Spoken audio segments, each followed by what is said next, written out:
அஸ்ஸலாமு அலைக்கும். Welcome to home world. இந்த வீடியோவில் நீங்கள் பார்க்க போகிறது எலக்ட்ரிக் இடியாப்ப உரல் தாங்க. இது நூடுல்ஸ் மற்றும் பாஸ்தா மேக்கரும் கூட. இந்த எலக்ட்ரிக் இடியாப்ப உரல் எப்படி பிழியுதுன்னு பார்க்கலாம் வாங்க. நானும் ஃபஸ்ட் டைம் பிழியறனால இதனுடைய நிறை குறை மற்றும் இது நமக்கு ஒருத்தலையாங்கிறத நான் அடுத்த வீடியோவில் சொல்கிறேன். இப்போ இதை நம்ம ட்ரை பண்ணி பார்க்கலாம். முதல்ல நம்ம இடியாப்பத்துக்கான மாவை ரெடி பண்ணிக்கலாம். அதுக்கு 1.5 கப்பு தண்ணிக்கு 1 கப்பு மாவு அளவுக்கு வச்சுக்கலாம். இப்போ 1.5 கப் தண்ணியை நல்லா கொதிக்க விட்டுருங்க. தேவையான அளவு, அதாவது 1 கப்புக்கு 1/4 ஸ்பூன் அளவுக்கு உப்பு போதும். இது நல்லா கொதிக்கட்டும். இப்போ நல்லா கொதி வந்ததுக்கப்புறம் மாவை கொட்டி நல்லா கிளறி விட்டுக்கோங்க. கொஞ்சம் குறைவான தீயில வச்சு இந்த மாதிரி நல்லா கெட்டியாக கிளறி விட்டுக்கோங்க. இப்போ நமக்கு இடியாப்ப மாவு ரெடி ஆகிடுச்சு. இது நம்ம எலக்ட்ரிக் உரலில் வச்சு பிழிச்சு பார்க்கலாம்.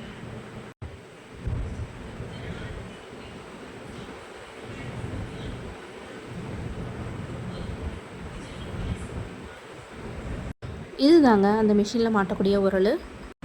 இந்த கப்பில் தான் நம்ம மாவு ஃபில் பண்ண போகிறோம். இதுக்கு 5 தட்டுகள் கொடுத்துருக்காங்க, 5 டிசைனில்.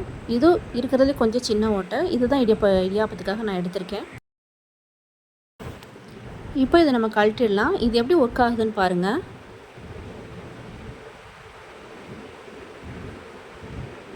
இதுக்கான பட்டன் நம்ம கைப்பிடியிலே கொடுத்துருக்குறாங்க.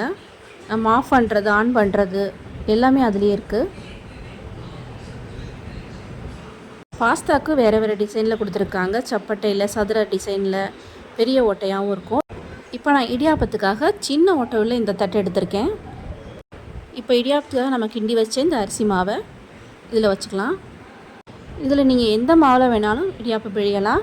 கோதுமை மாவு, கேப்ப மாவு, வரகரிசி, இன்னும் என்னென்ன மாவு இருக்கோ எந்த மாவு வேணால் நம்ம இதில் இடியாப்பம் பிழியலாம்.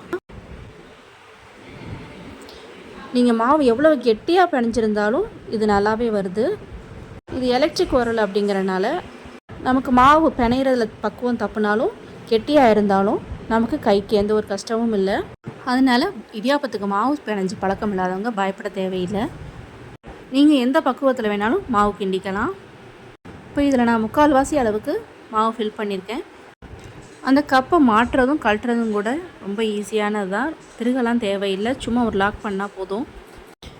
இது எப்படி பிழியுதுன்னு பார்க்கலாம் வாங்க. ஏன்னா இப்போ தான் நானும் பிழிஞ்சு பார்க்க போகிறேன். அன்பாக்ஸ் பண்ணதுக்கப்புறம் இப்போ தான் ஃபஸ்ட் டைம் நான் அதை பிழிஞ்சிட்ருக்கேன்.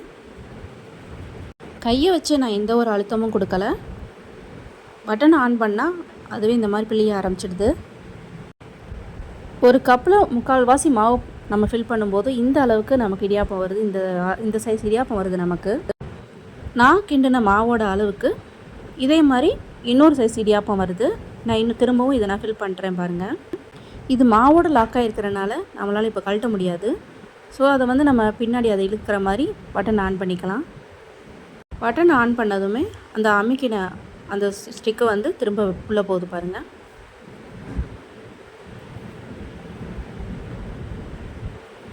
இப்போ ஃபுல்லாக அது உள்ளே போயிடுச்சு. நம்ம கழட்டிக்கலாம்.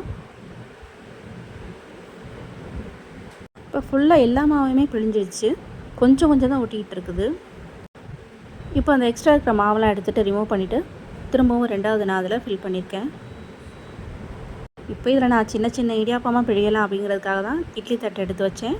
ஆனால் இதில் எனக்கு பிழிஞ்சு பழக்கம் இல்லாதனால ஒரு தடவை வந்துச்சு. அப்புறம் கை பதட்டத்தில் ஃபுல்லாக நான் அந்த மாதிரி பிழிஞ்சிட்டேன். ஆனால் பிழியிறது என்னமோ ஒரே மாதிரி தான் வருது.